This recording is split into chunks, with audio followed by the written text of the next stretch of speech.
сайн байцгаана уу? Бид бүхэн усан онгоцоор аялах ерөөдөө бол хүсэл мөрөөдөлтэй ер нь байдаг штэ. Гоё Титаникийг үзээд уссан. Тэр яг яаж аялахаа мэдэхгүй эсвэл далаа дээгүүр аялахаас жоохон айгаад байдаг хүмүүстэй гоё ингээ хэрэгтэй мэдээлэл болох үүднээс энэ хүү видеогоо бэлтгэлээ. За тэгээ хамгийн ихэнд буюу хэрхэн усан онгоц захиалах, хөлөг онгоцны тавцан хүртэл ямар үйл явдал болдог вэ гэдэг талаараа ярив.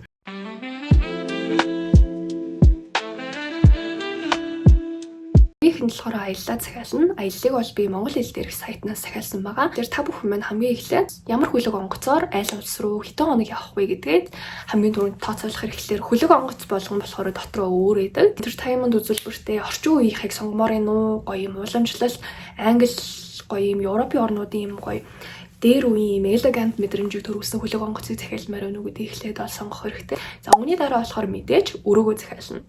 За бид нар бол буудлын өрөөг жишээлбэл захиалахдаа за ороод гарах юм чинь ямар ч буудлаас яадан гэж боддог шүү дээ. За тэгвэл хөлөг онгоцны хувьд болохоор та өөртөө хамгийн тухтай өрөөг захиалвал зүгээр. Ингээд за өрөө бол 3-4 төрлийн сонголттой байдаг хөлөг онгоц болгонд. Сонгохгүй өрөө, сонгохтой өрөө, тагттай өрөө, VIP өрөө гэж дөрөв байдаг. За тэгээд сонгохгүй өрөө гэх юм бол жоохон харавхуу. Тэгээд мэдээж бол даваа тал нь хамгийн хямдхан. Гэтэ сул тал айгүй ихтэй харавхуу байгаад идэг болохоор та ямарч далаа дээр байгаа мэдрэмжээ бол авахгүй. Онгоц маань маш том болохоор та бараг л өрөөндөө орохгүй байх үеч байл та. Гэтэ хүн мэдээж амартай гоё өглөө гоё ингээд гоё далаа хараад сэрүүлээс гоё штэ тийм ээ. Би цонхгүй өрөөг бол нэг зөвлөмөргүй байна. За дараагийнх нь болохоор цонхтой өрөө байгаа. За хэдий цонхтой та гоё ингээл нар мар жаргахыг хараад далайн давлгаа ингээл харах ч гэсэн зөвхөн цонхтой та тавцан дээр гарч чадахгүй тий. Гэтэ яг санхүүдэд харуулаад цонхтой өрөөг ядаж сонгуул цонхгүй өрөөнөөс бол бүр хамаагүй илүү гэж зөвлөе. За дараагийнх нь болохоор мэдээж тагттай өрөө байгаа. За энэ бол үнэхээр янзын өссөн үедээ ингээл тавцан дээр гараа. Гэр бүлийнхэнтэй ч юм уу эсвэл гоё найз залуу нөхөртөөгөө явж байгаа л яг нөгөө Титаникийн имссэн нэдэр штэ. Яг энийг ингээ сайхан хийж болно. Тэгэл мэдээж тагтан дээрээ гоё ингээл чийлэр. Мэдээж амрах гэж явж байгаа хүмүүс ч гоё чийлэрх 50 байх дуртай штэ. Тэгэхээр гоё тагтан дээрээ ном уншаад гоё за ямар ч тач гэсэн зөндөө гоё цагийг өнгөрүүлж болно. Тэгэхээр миний хувьд бол гоё тагттай өрөөг бол санал болгож байна. VIP, хагас VIP, luxury гэл маш олон төрлүүд бол байгаа. Тэр хөлөг онгоцондоо суух процессын талаар ярьж өгье. Гэт нэг юм аврах том онгоц байгаа шүү дээ. Тэгэхээр ийшээ маш олон жуулчд бол байдаг. Миний аялсан аяллаар бараг 7000 хүн аялсан нэг хөлөг онгоцон дээр. Тэгэхээр энэ болохоор орж гарах процесс чинь бүр яг л одоо нөгөө онгоцны буудлын дээр check in check out ямар хатуу хяналт шалгалттай байдаг вүлээ. Яг тэр шиг зүйл болдог. За хөлөг онгоцныхоо гадаа бол яг ингээд том ачаа. Мэдээж хүмүүст бол жижиг ачаа том ачаа гэж байдаг шүү дээ. Гар дэш болон үнцэн ачаа гэдэг. За үнцэн ачааг бол та хөлөг онгоцныхоо гадааг таны чимдаамны чинь ингээд байруулнаас олох буудлын өрөөг бол наагаад өгчдөг. Тэр та онгоцноо нэвтэрч ороод өрөөний чинь гадаа очиход бол чимдаам чинь бол ирсэн байдаг. За зарим тохиолдолд бол нэг 2-3 цагийн дараа ч юм бол ирдэг. Ачаагаа өгснээ дараа яг л нөгөө онгоцон дээр гайлаар яаж нэвтэрдэг вүлээ тийм процесс болно. Та бүх ачаа бараагаа шалгуулна, пассвортынхаа мэдээллийг шалгуулна. За мөн ингээд хяналтын камер, за тэгээд ийм хяналтын хаалга гэх мэтчлэн зүйлээр нэвтэрч орсны дараа хөлөг онгоц руугаа сууна гэсэн үг. Хамгийн таалагдсан юм маань болохоор мэдээж ингээл пассвортаа ингээл байнга шалгуулаад яваад ах чайг хэцүү шүү дээ. Тэгэхээр ерөөдөө бол ийм MSC гэсэн нэг юм гоё карт хүчтэй мэлээ. Тэр карт ч болохоор таны өрөөний түлхүүр, таны хөлөг онгоц дээр бүх зүйлийг худалдаж авах ерөөдөө бол карт болоод өгчдөг. За дээрэс нь пассвортыг ч орлох зүйл болдог. Та ингээл хөлөг онгоц нэг бомтон дээр очиод нэг ус дээр зогсоход гарахтаа заавал пассвортаа биш энэ картаа гоё шалгуулаад гарчдаг юм л. Энэ бол надад аюу таалагдсан. Явцын дараа хөлөг онгоц руу орчиж байгаа.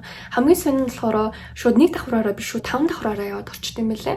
Яг 5-аас доошоо давхар нь ачаа бараа, хүнс, тэш, нөөцийн хүнс ч юм уу нэг тиймэрхүү зүйл байдаг бах. Эсвэл нөгөө бас ажилчдын өрөө мөрөв ч юм уу тийм байдаг бах. Яг бүх зочдыг бол 5 давхраас дээш 18 давхар хүртэл хүлээж авдаг юм билээ. Тэгэхээр хөлөг онгоц болгоноос шалтгаалаад хэдэн давхар гэдгээс шалтгаалаад бүх давхрууд нь бол өөр юм л та. Зарим хөлөг онгоц дээр 6-аас нэг 10 давхар хүртэл зочдод байдаг ч юм уу. Янз янз бол байна шүү. Миний суусан онгоц нь л яг ингэсэн байгаа шүү. 5 давхартай бол мэдээж яг ийм reception хэсэгтэй тэр хүнээс болохоор яг хүссэн зүйлээ ингээ асуугаад сайхан явчиход бол ямар ч асуудал байхгүй. Миний дараа болохоор шууд өрөөндөө мэдээж очоод хувцас солиод нэг өрөөндөө тухлана. Одоо хөлөг онгоц руугаа мэдээж ороод ирсэн юм чинь 2 дугаар хэсэг рүү оръё. Хэд хэдэн давхарт яг юу байд юм бэ гэд.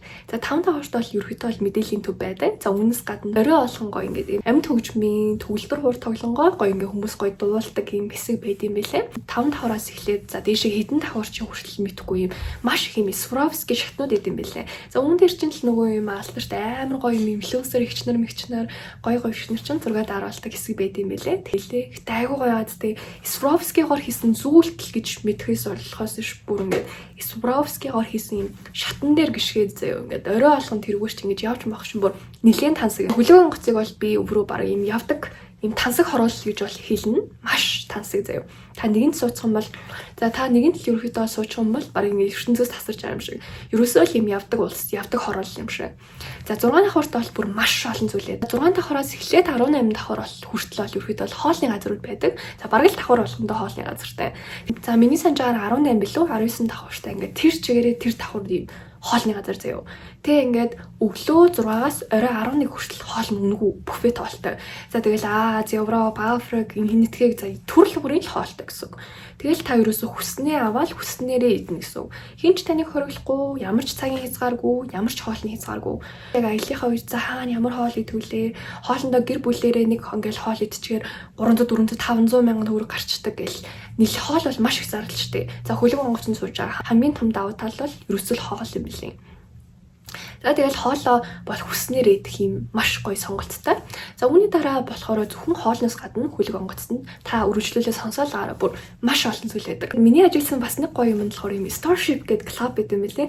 Одоо ч бүр ерөөсөө юм коктейл найруулдаг зүйлийг хүн биш юм робот хийдэг болсон юм байна шүү дээ. Ерөөсөө л робот ингээл хүснээр шин коктейл найруулж өгөөл тэгэл тэнцэж бүр өстөө гоё юм билээ. Ороо 6 давхартай юм гоё театрын хэсэгтэй. Тэгэхээр та оройдоо гоё очивол гоё юм театр сонгодог зүйлийг хүснээрээ үзэх боломжтой. 6 давхар бол нэг иймэрхүү байсан. Тэгээд 7 давхар бол ерөөсөө л хүний хэрэгцээг гоё хангасан жимтэй. Ингээл жимтэй юм гэдэг чинь угаасаа гоё штэ. Хөлөг та бодтоо ингээл 70 ус ингээл давалгаалж хаас та ингээл дээр нь жим хийн гэ бодтоо гоё гадтай. За тэгэл ус мөс чинь ургаал ус мөснийхээ өнгөийг өөрчлөх юм бол 7 давхартай бас ус чинь гоё юм hair salonтэй.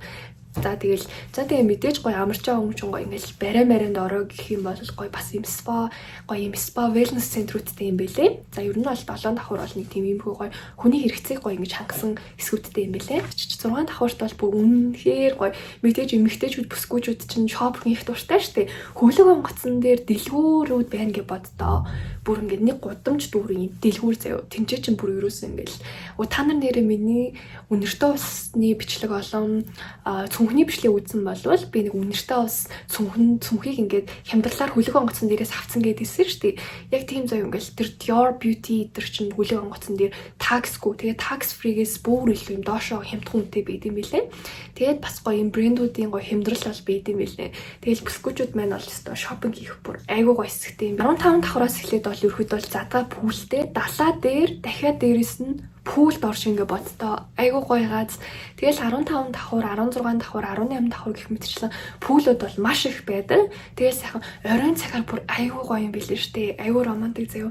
Та бодсон гоё монголчууд маань бас гоё тэнцээ очиж кино минь клипний зураг авалмаа тэгвэл бас айгуу гоё юм гэж бол бодсон. За 16 давхар бол ерөөхдөө бол насан туршид зориулсан. За гэхдээ насан туршид зориулсан гэдэг тийм бити амирын бодорой. Номын VR хэсэгтэй, за ингээд кино театртай, тэгсний юм гоё боулинг тоглох хэсэгтэй. Томчууд нь л ингээд тоглоод байвал хүүхдүүд яхаа юм бэ гэж бодож иж магадгүй. Бити санаа зов.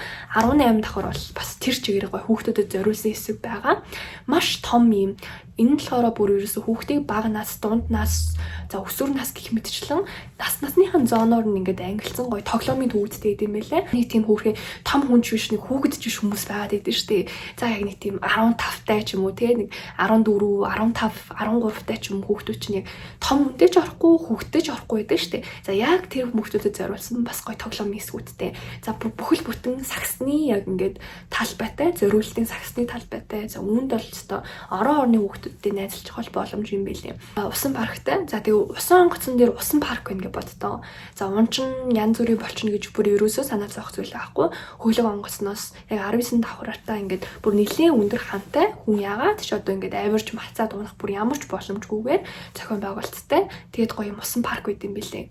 Үнэхээр гоё. За тэнгуут болохоор бас манай гоё аав нарын бас гоё цагийг өнгөрүүлэх бол нэлээд хэсэгтэй маш олон спорт бар, за зүгээр бар, маш олон байдаг. За тэнгуүтэй бас гоё хөл бөмбөгөө үзээд гоё пиво уугаад гоё суух хэсэг. За мөн түнчлэн бас нэг жоохон казино тоглолчвол бас гоё тоглохоор тийм хэсэг бол аудад зориулсан маш олон хэсэг байдаг. Тэгэхээр та бүхэн маань бас миний яриаггүй зүйлүүдийг YouTube-ээс бас гоё үзээрэй. Бүр ингээд яриад дуусахгүй их зүйлстэй. Мэдээж бас 7000 хүнийг аялуулаа явж байгаа юм чинь. За та нар ингээд нэгэн тэрсэн юм чинь хүснэрэл бол гэхгүйгээр маш гоё хөтөлбөрүүдтэй, орой олон гоё юм dress code-уудтай, нэг өдөр нь гоё ингээд юм цагаан хувцсны удирдлага, нэг өдөр гоё ингээд дээр 1920 оныг санагдуулсан гоё хувц өмсөөрөө ч юм уу тиймэрхүү хөтөлбөрүүдтэй. Өглөөнөөс орой олон гоё ингээд 9 цагт тим кино гарна, 10 цагт одоо тэр дэкэн дээр тийм хүлээ авалт болно. За 11 цагаас тийм хөтөлбөртэй ч юм уу гоё цагаар нь гоё юм хөтөлбөрүүдтэй юм гоё сонинг. Одоо болох ч байгаа өдрийнх нь өмнөх орой нь гоё ингээд хаалганы дагуу ингээд шургуулад оруулаад ирд юм байлээ. Тэр бол бас нэлийн сонирхолтой. За тэгээ 3 дугаар хэсэг рүү оръё. Та бүхэн бас нэлийн хүлээсэн байх.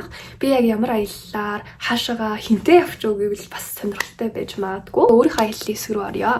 За миний аялал бол 8 өдөр 7 шөнийн аялал байгаа. Тэгэхээр та бүхэд энэ хажууд болохоор хөтөлбөрийг нь гаргаад тавьчих. Аялалд бол би ээжтэйгээ явсан байгаа. Аяллаа эхлэхээс өмнө бол би 14 хоног Дубайд аялал хийдинэ. Гэр бүлээрээ аав, ээж, тэгээ 2 дүүтэйгээ бол 14 хоног бол Дубайд байцсан байсан. Миний хувьд болохоор дан ганц аялал биш, бас ажил хийсэн. Энэ талаараас дараа нь ярив. За ингээд ээжтэйгээ 8 өдөр 7 шөнийн аялал гарсан баг. Эхний өдөр бол мэдээж хөлөг онгоцон дээр ороод бол нэг ачаа бараагаа өгөөл хөлөг онгоцтойгоо өрөөтөөгөө танилцаал тогчоод тэгээд оронгуудаа шууд мэдээж хоол идсэн байгаа.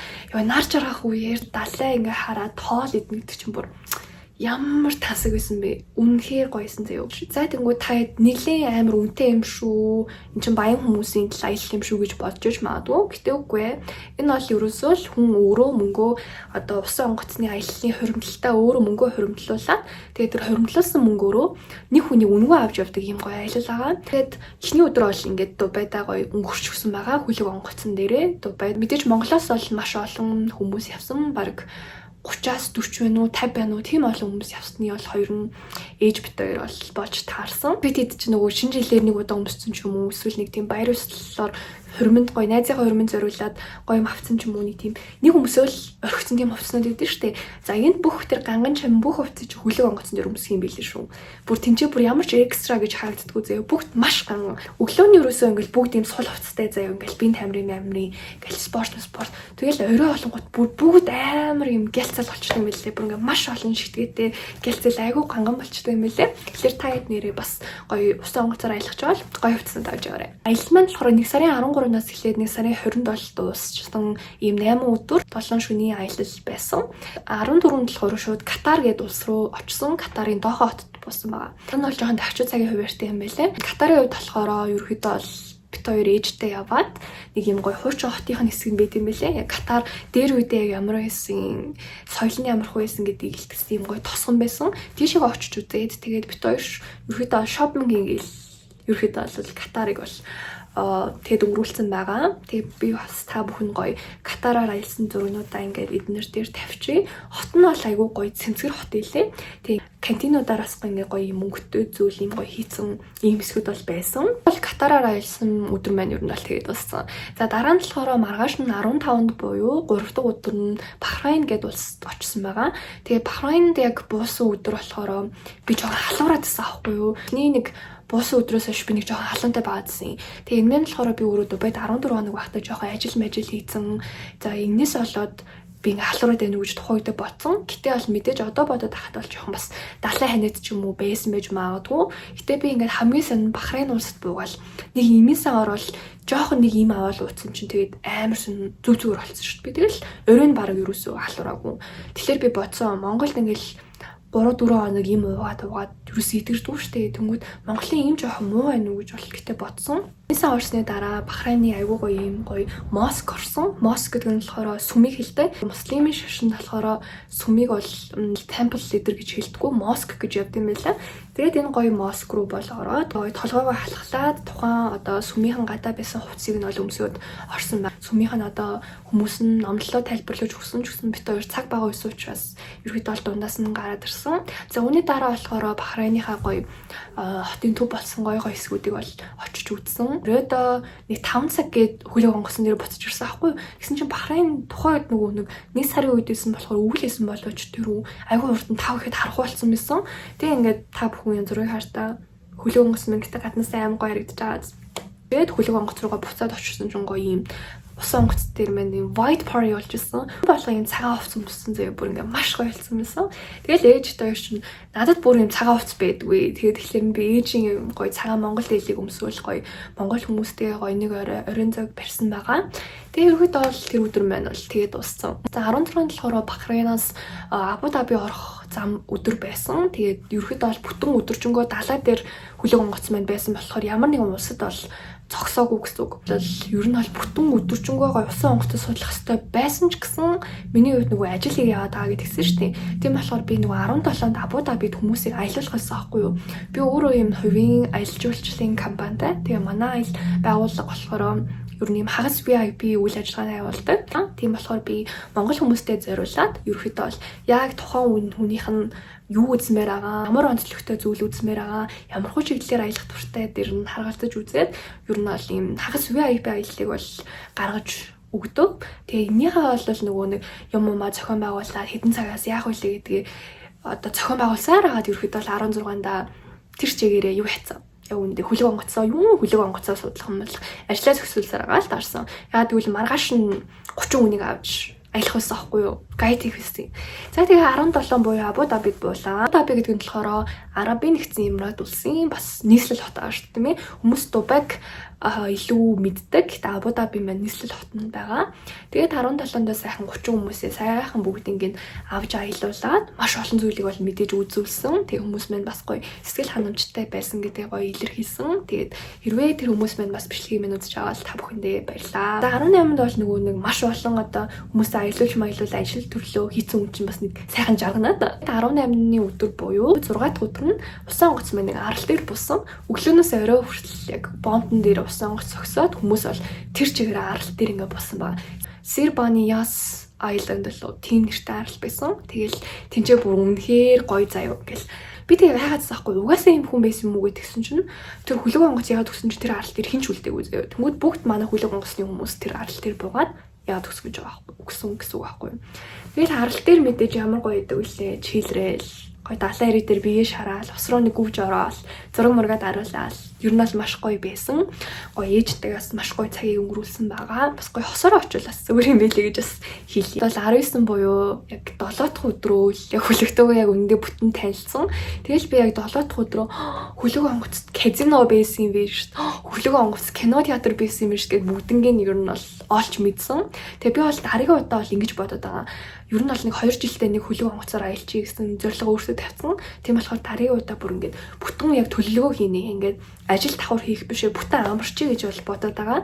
Тэг яг за тэдний өдөр тэрийг хийн, тэдний өдөр хөлөг онгоцныхоо тэрийг хийн гэж бүгднгийн сайхан YouTube-ээс үзэж сайхан судлаад тэг хөтөлбөр гаргаа явчих гэж бол бодоод байгаа. 19-ны хувьд болохоор би яг бүх юмар л орж үзсэн. Саксны талбайтай, Aqua Park-тэй гэдгийг олж мэдээд ер нь бол хөлөг онгоцтойгоо та бүхэн түрүүн танилцуулсан бүх зүйлийг бол хийсэн байгаа. Тэгээ 20-ны өдөр бол мэдээж хөлөг онгоцноос гарсан. Тэгээд ээж битүүрээ болохоор Дубайд дахиад нэг лөө 2 хончоод тэгээд Турк тац нэг хончоод ер нь бол Монгол руугаа буцсан байгаа. Тэгээд өөрийнхөө аяллыг бол нэлийн товч танилцуулчлаа. Нуршаад явах уу гэж бодлоо. За тэгээд хамгийн гол нь зөвлөмж тип know how өгье.